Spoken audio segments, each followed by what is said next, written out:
उत्तर प्रदेश सरकार में कृषि मंत्री सूर्य प्रताप शाही मंगलवार को जनपद हापुड़ के कृषि विज्ञान केंद्र बाबूगढ़ पहुंचे और किसानों को संबोधित किया।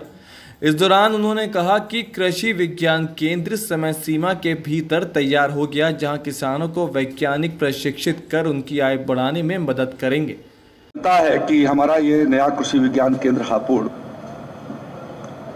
ये समय सीमा के भीतर बन करके तैयार है और इसके लोकार्पण के समय हम लोग नहीं आ सके थे, न शिलान्यास के समय पर आ पाए थे, लेकिन आज आपके बीच में उपस्थित हैं और मैं उत्तर प्रदेश के कृषि विभाग की ओर से, कृषि शिक्षा विभाग की तरफ से मैं आप सबका स्वागत करता हूं, अभिनंदन करता हूं। ये केंद्र इसी बात के लिए बनाया गया है कि हमारे वैज्ञानिक गण आपको विभिन्न अवसरों पर आपको प्रशिक्षित करके और प्रगतिशील खेती से आमदनी को कैसे बढ़ाया जा सके, उसके ऊपर जो प्रधानमंत्री जी का लक्ष्य है कि हमें किसान की आमदनी को दुगुना तिगुना करना है, तो कैसे होगा, उनके तौर तरीकों को बताना, नई टेक्नोलॉजी को आपके बीच में लाना और आपको जागरूक करके आपके खेतों पर उसको उतारना। प्रधानमंत्री जी कहते हैं कि लैब से लेकर लैंड तक, यानी जो हमारे विश्वविद्यालय हैं उनके लैब, हमारे कृषि विज्ञान केंद्र के लैब, ये किसान के खेत में उतरे, ऐसा आदरणीय प्रधानमंत्री मोदी जी का कहना है। वो आप उनके उस संकल्प को सार्थक करेंगे। वैज्ञानिक और किसान दोनों मिल करके, और खेती के कार्य में हमारी महिला किसान बहनों की, हमारी कुछ बुजुर्ग भी बैठे हुए हैं जो हमारी चाची भी हो सकती हैं, तो ऐसे सब लोगों का योगदान खेती में रहा भी है और आगे भी आपका खेती में योगदान रहने वाला है। कृषि मंत्री ने इसी के साथ कहा कि सरकार किसानों की आय दोगुनी करने के लिए हर संभव कदम उठा रही है।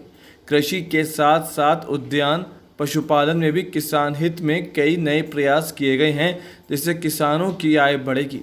सूर्य प्रताप शाही ने कहा कि हापुड़ पश्चिमी उत्तर प्रदेश में अनाज और आलू की मुख्य मंडी है। इतना की सरकार बनने के बाद अकेले आपके हापुड़ के भीतर हमने सिर्फ कृषि के लिए ही नहीं, उद्यान और पशुपालन के दृष्टि से भी योगी आदित्यनाथ जी की सरकार ने प्रयास किया और हमारा कृषि विभाग राष्ट्रीय कृषि विकास योजना के माध्यम से हम 2 आपके जनपद में बड़े बड़े प्रोजेक्ट चला रहे हैं। एक इसी यहीं पर बगल में उद्यान विभाग को आलू का एक्सीलेंस सेंटर हम लोगों ने बनाया है। हापुड़ की मंडी आलू के बाजार की दृष्टि से एक बहुत बड़ी मंडी रही है।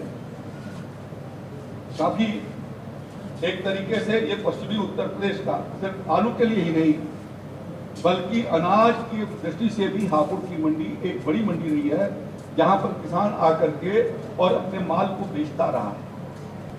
हम लोगों ने ये कोशिश किया है कि यदि हमारी आलू की क्वालिटी है तो उस क्वालिटी को कैसे सुधारें, और सुधारने के लिए उनको अच्छा बीज उपलब्ध हो सके और साथ साथ में उनको तकनीकी ज्ञान उनको प्राप्त हो सके। हमने यहाँ पर एक एक्सीलेंस सेंटर आलू के उत्पादन की दृष्टि से 4,58,00,000 रुपए का एक्सीलेंस सेंटर उनको बाबूगढ़ पहुंचे कृषि मंत्री ने कहा कि 85,710 हेक्टेयर भूमि पर प्राकृतिक खेती करने जा रहे हैं। पहले गंगा किनारे 5-5 किलोमीटर की परिधि को प्राकृतिक खेती की ओर ले जाया जाएगा। इसके लिए अधिकारियों को प्रशिक्षण भी दिया गया है। देखिए, हम लोग 85,710 हेक्टेयर में प्राकृतिक खेती पर काम करने वाले हैं। 10 हेक्टेयर में उसके 1714 क्लस्टर बनाए जाएंगे और 1714 क्लस्टर में कोशिश ये करेंगे कि पहले गंगा जी के किनारे के 5-5 किलोमीटर की परिधि में उसको हम प्राकृतिक खेती की ओर ले जाएं। उसके लिए हम लोगों ने अपने अधिकारियों को प्रशिक्षण के लिए भेजा और उसमें हमने महाराष्ट्र के बारामती में अपने 35 किसान, 20 अधिकारी, जिसमें कृषि विभाग के अधिकारी, उद्यान विभाग के अधिकारी और पशुपालन के अधिकारी शामिल थे, इनको हमने बारामती के में 3 दिन के लिए ट्रेनिंग पर भेजा था। जो नासिक से लेकर के बारामती के भीतर जो खेती हो रही है उसका एक बार अध्ययन करें, प्रशिक्षण प्राप्त करें और यहाँ पर आएँ। राज्य के भीतर भी हम लोगों ने ये प्रयास करके जो है वो 202 किसानों को, हर आपके भी जनपद के किसान, आपके जनपद का एक केवीके का वैज्ञानिक और एक किसान ये वहाँ पर गया था, जिसको मास्टर ट्रेनर के रूप में हमने उनको ट्रेनिंग दी है। कृषि विज्ञान केंद्र बाबागढ़ पहुंचने पर कृषि मंत्री ने आम का पेड़ भी लगाया और तकनीकी ज्ञान संपन्न किसान पर जोर दिया। इस अवसर पर सीडीओ प्रेरणा सिंह, हापुड़ भाजपा जिलाध्यक्ष उमेश राणा, हापुड़ विधायक विजयपाल आरती आदि उपस्थित रहे।